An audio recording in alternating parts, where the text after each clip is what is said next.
এই কারণে ঘরের পেছনে খেসামেচা করছি। কেউ না চাচা, আমরা মেকুর।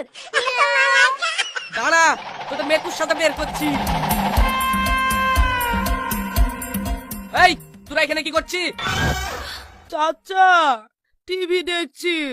তোরা বই দেখবি? হ্যাঁ ঠিক আছে, তোরা ঘরে আয়।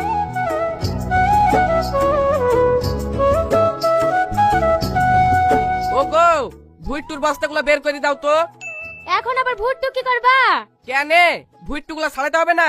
মুনিশ পেয়েছো? মুনিশ কি হবে, পাড়া ছেলেপিলি সব টিভি দেখতে এসছে, ওদেরকে দিয়ে ছাড়ি লাবো। ভুট্টুগুলো ছাড়ানিও হয়ে যাবে, আবার 1 টাকা মুনিশ খরচাও লাগবে না।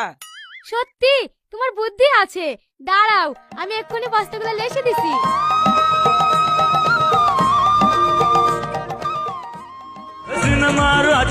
এই, শুধু বই দেখলে হবে না, এই লে ভুট্টুগুলো হাত দিয়ে ছাড়া, আর চোখ দিয়ে আরাম করে বই দেখ, কেউ কিচ্ছু বলবে না। ঠিক আছে চাচা। আরে তুই এইখানে আয়, আমার হাত পা গুলো একটু টিপি দিবি, শরীরটা ম্যাচ ম্যাচ করছে।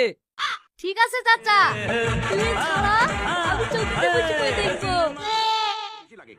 আজ তুমি যাকে একজন সামান্য চাকর বললে, সে আমার কাছে অসামান্য, আমার ছেলেদের চেয়েও বেশি, আবার সবকিছু। ওর সঙ্গে আমার রক্তের সম্পর্ক নেই।